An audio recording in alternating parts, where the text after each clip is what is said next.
Le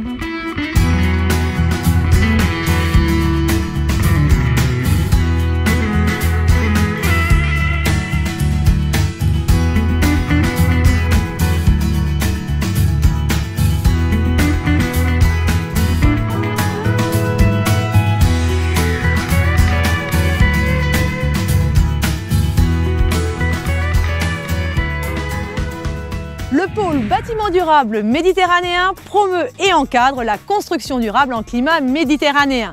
Depuis 4 ans, ce sont plus de 90 porteurs de projets qui ont suivi la démarche BDM pour mener à bien leur réalisation. Aujourd'hui, BDM intègre dans son cahier des charges la notion de coût global. Alors, qu'entend-on par coût global? Quels enjeux sociétaux et économiques recouvre cette notion? Explication à partir de retours d'expérience. Aujourd'hui, nous partons à Mison, dans les Alpes de Haute-Provence, où la commune a construit un nouveau bâtiment au sein du complexe scolaire, dont les effectifs ont fortement augmenté ces dernières années. Inscrite dans le programme régional Agir collectivité lauréate, la mairie s'est engagée dans la réalisation d'une construction exemplaire en suivant la démarche BDM.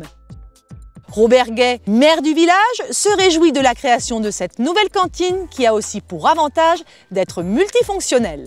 On avait dans le passé un bâtiment qui servait d'accueil pour la cantine, pour le périscolaire, et un bâtiment qui servait de cantine. Donc on a essayé de faire un seul bâtiment, de manière à ce que l'ancien bâtiment ne soit plus chauffé le lundi, mardi, jeudi, vendredi, et de l'utiliser cet ancien bâtiment que le mercredi pour recevoir les enfants dans le centre de loisirs. J'ai tout de suite posé les questions, comment arriver à un bâtiment qui coûterait le moins cher possible en exploitation.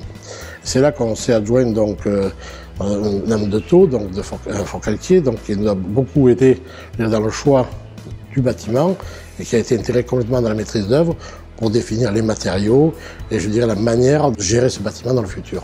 La question du surinvestissement a été posée très tôt, très en amont dans le projet.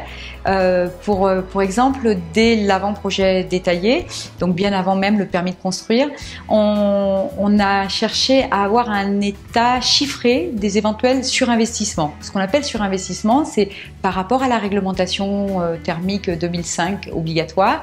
Nous, l'objectif visé étant le BBC, qu'est-ce que ça induisait en termes de surcoût d'isolation, surcoût d'équipement électrique, surcoût de double flux puisqu'on est de double flux par rapport à une simple flux, surcoût d'optimisation des systèmes de chauffage, des systèmes d'éclairage, toutes ces questions-là, et puis la métrologie pour avoir le suivi dans le temps du fonctionnement du bâtiment. Mais ça a été posé dès le départ et on a fait des choix. Par exemple, on a fait le choix du non au photovoltaïque, bien évidemment à ce moment-là, parce que c'était pas rentable.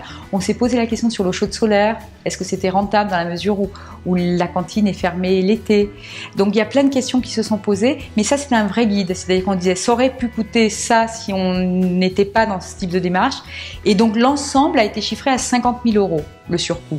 C'est-à-dire à 11% du montant des travaux. Plus on est sur un petit bâtiment, plus le surcoût est proportionnellement important. Ce bâtiment de petite taille a pour principale caractéristique d'être très compact, avec une très bonne résistance thermique. 40 cm de ouate de cellulose en toiture, des murs en 3 épaisseurs d'isolation, l'utilisation de matériaux biosourcés, une toiture végétalisée, l'installation d'une ventilation double flux et le choix d'une ossature et d'un bardage bois, la cantine de Mison répond à l'outil de référence de la démarche BDM. L'entreprise qui construit l'ossature bois va être le pivot central de l'organisation des travaux. C'est des bâtiments qui demandent déjà à l'état de conception, avec les bureaux d'études, de bannir certains points, de bannir certains matériaux, de bannir certains types d'occultation. Il est important de faire comprendre aux autres entreprises le but recherché. Il est important de leur faire comprendre pour quelles raisons on ne doit pas percer les freins vapeur, laisser des mauvaises étanchéités quand on s'en aperçoit.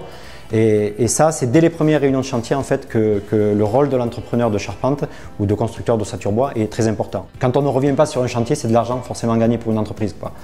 Et je pense qu'au plus on ira loin dans la préparation de chantier, et au mieux on maîtrisera les coûts de construction, et ça aura, j'ose espérer, une baisse sur le coût final de la construction. Selon une étude de la cellule économique régionale du BTP de Provence-Alpes-Côte d'Azur, pour que le territoire atteigne les objectifs du Grenelle de l'environnement à horizon 2020, il faudrait réduire nos consommations d'énergie de 38%. Des résultats qui ne seront obtenus qu'après de très gros efforts portés sur la rénovation énergétique et la construction durable. On estime en effet que pour réaliser ces économies d'énergie, il faudra dépenser plus de 50 milliards d'euros, un investissement qui devrait bénéficier à l'ensemble de la filière de construction durable qui se structure actuellement sur le territoire régional. Les prix devraient donc baisser, améliorant ainsi le retour sur investissement de ce type de réalisation. Les retours sur investissement d'un bâtiment comme celui-ci, qui a quand même un coût important, il ne faut pas le nier parce que c'est un petit bâtiment avec un équipement important à l'intérieur.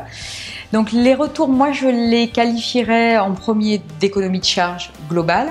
C'est-à-dire qu'aujourd'hui, on est environ à moins de 1 200 € par an de charge globale, tout compris eau, électricité, chauffage, pour des bâtiments tout juste mitoyens comme l'école, qui ont 10 ans d'âge et qui sont à plus de 10 000 € an.